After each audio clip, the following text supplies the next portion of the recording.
Kadri, I know he takes his lumps. And I was saying this to Jesse, I'm not sure if you were there for when I said it, but I know I said it to Steve. Kadri's he's on pace for 40 goals, right? On a career-high 8-game point streak. And just consistent. If Connor McDavid or Austin Matthews or Sidney Crosby's on an 8-game point streak, that's a big deal. But Nazem Kadri's on an 8-game point streak, not a big deal. He's like almost an afterthought on this team. Well, and I wonder if... He's barely on any of the posters. I wonder if part of it is that people legitimately, outside of Toronto, they hate him. And that's good. Oh, yeah. And it's the Brad Marchand effect, right? You hate him, but you love him to play for you. And of course. I wonder if some of it's that. And, last night, I know he takes his lumps, but you got to suck that up, man. Mm-hmm. Yeah, You've got to just suck it up and take it. We talked about this 2 games ago. 2 games ago, this guy sees the red mist. And he came out on top in that one. He came out on top. But I'd be curious to know who watched that play. And we saw at the beginning of last year, the word was out on Nazem Kadri. The guy couldn't buy a call. Gets nailed twice, gets up and retaliates, gets the only penalty. That one was brutal. That one to me was far more egregious than the Matthews-Don call. Mm-hmm. I don't know how you don't send them both. And even if it's a situation where you send them both, Kadri has to know better. Kadri has to know better. Like, you're on the power play. Worst case scenario is you lose possession of the puck, they take it back the other way, but you have even numbers because you're on the power play anyway. Mm-hmm. But it's stuff like that. I don't know what happened to this Kadri for Selke stuff that he wanted to make a push for. Listen, I know that you were a part of that, but listen, Kadri said he wanted to win the Selke. You want to win the Selke, you can't do that. Yeah. It's funny. I thought progress was linear, like when it came to hockey. I thought it was they start at 18 or 19 years old. You mean they start at 82 and then they go up to 85 and maybe next season they're 89? Exactly, and that's how it works. It's a little, with a team this young, it's a little stifled. Sure. Because at the beginning of the season, they were like a junior hockey team again.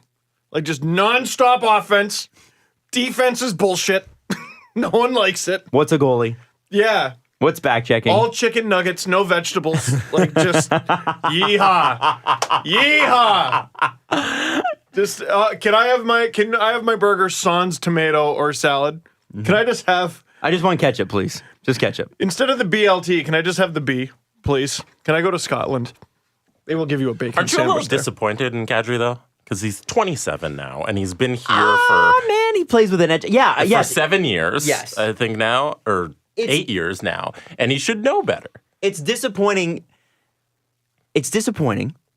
But I also understand that he takes his lumps, and you get frustrated sometimes, and maybe who knows? Who knows what leads you to do that? He's done it the last couple of games, because Montreal, he did it in Montreal too. Yep. But he knows. Forever. He knows this morning that taking a penalty like that in the last minute of the game is a freaking horrible idea. And he's heard about it. I don't expect this to continue. This is Mike Babcock's challenge, right? Like, I also think when Babcock...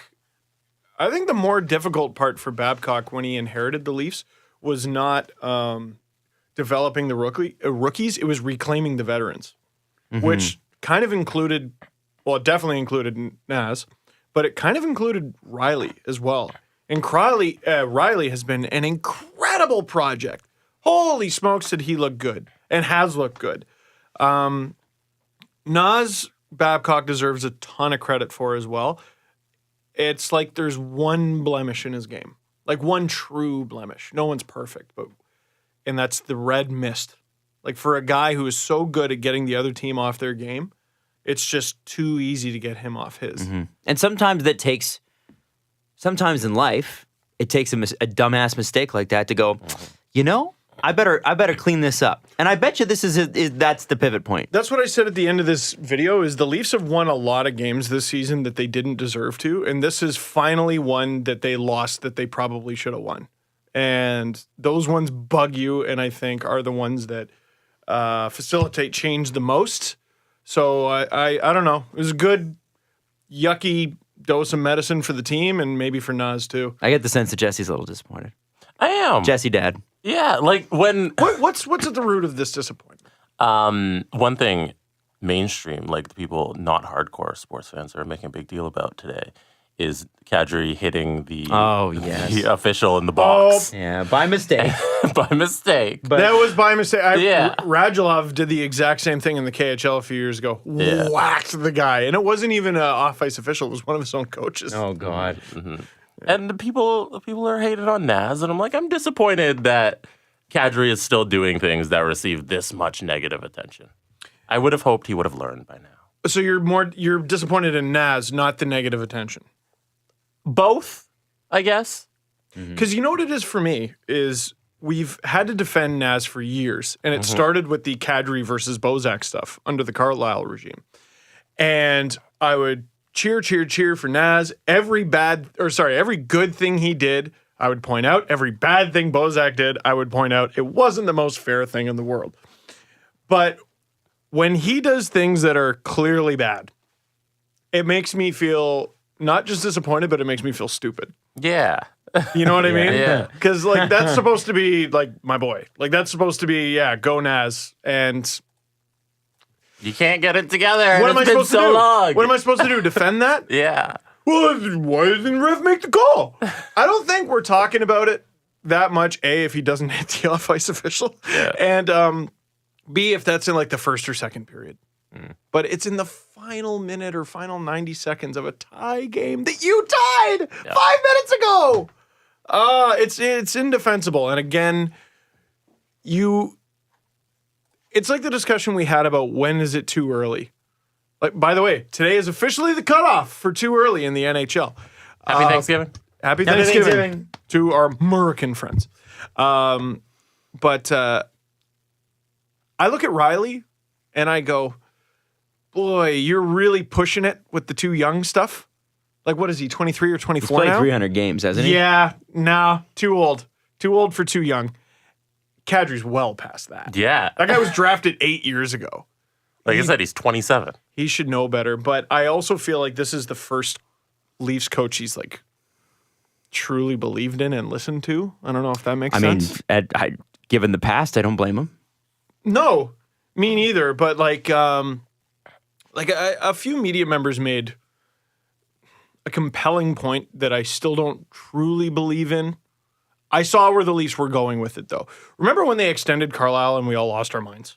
We were 2 like, years? is this team drunk? What the Yeah. hell is their problem? And it then was they Shanahan. And then they fired him 6 months later. It was Shanahan. Yeah. Who did that?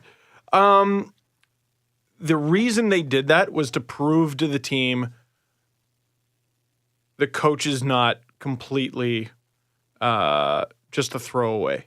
You can't just mope and pout until the coach is fired. Yeah. You actually have to stick it out and figure it out under this guy. I still think there might have been an element of that with some of the players on the team, Naz maybe being one of them. But then when they bring in Babcock for 8 years, like that contract was a statement to a lot more than the city of Toronto. Yeah. It was the players.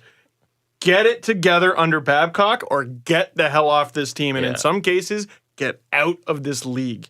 So Kadri is really he's at the beginning of his third real NHL season, if that makes sense. And what's interesting, too, is that even when Kadri's contract expires, if all things remain the same, Babcock will still have another year.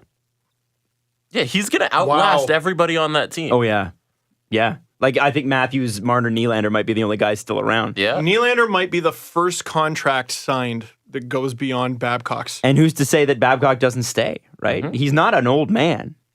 I still love his press conference. Yeah, well, I got 8 years here, and then they're going to be so good, I'll stick around for 2 more, and then we'll see. Yeah. Well, Love it. It's a weird NHL thing that head coaches have been so disposable and flicked around. But like, I look at the Steelers, different sport, but they have had 4 coaches, I think, in history. Well, I don't think it's an NHL thing. I think it's across sports. You see those outliers like the Steelers and like Popovich and San Antonio. Yeah. But the rest of sports is, hey, we need somebody to blame. Let's fire the coach. Right. Yeah. Right. And I think it takes strong management to ignore that. When you have a great coach like a Popovich, like how great he is, how great Tomlin was, how great Coach Cowher was. And I think that Mike Babcock is the first great coach. And with no disrespect to Pat Quinn, Pat Burns. I think Pat Quinn was a great facilitator and great motivator of great players. But you had to have great players for Pat Quinn to win, I think. Yeah. Also, this is Pat the anniversary Burns- of his death. Yes. Rest in And we peace. love Pat. Today, yeah. But I think if you were to look at X's and O's, I think Pat Burns was the last truly great coach.